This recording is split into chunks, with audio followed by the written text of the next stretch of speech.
رسول اللہ صلی اللہ علیہ وسلم نے صحابہ کرام رضی اللہ تعالی عنہ اجمعین کو ایک نصیحت فرمائی۔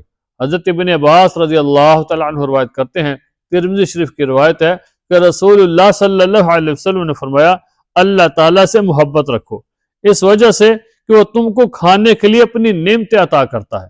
اللہ تعالیٰ سے محبت رکھو اس وجہ سے کہ اللہ تعالیٰ تمہیں کھانے کے لیے اپنی نعمتیں عطا کرتا ہے، اور پھر فرمایا مجھ سے بھی محبت رکھو اس وجہ سے کہ اللہ تعالیٰ کو مجھ سے محبت ہے۔ سبحان اللہ، کہ اللہ تعالیٰ سے محبت اس وجہ سے کرنی ہے کہ اللہ تعالیٰ ہمیں نعمتیں عطا کرتے ہیں، اور رسول اللہ صلی اللہ علیہ وسلم سے محبت اس وجہ سے کرنی ہے کہ اللہ تعالیٰ رسول اللہ صلی اللہ علیہ وسلم سے محبت کرتے ہیں۔ تو ہمیں حضور علیہ السلام سے محبت بھی کرنی ہے، رسول اللہ صلی اللہ علیہ وسلم کی سنت والی زندگی کو بھی اپنانا ہے، رسول اللہ صلی اللہ علیہ وسلم کے حکم کو بھی پورا کرنا ہے، اور اللہ تعالیٰ سے بھی محبت کرنی ہے، اللہ تعالیٰ کے ہر حکم کو پورا کرنا ہے۔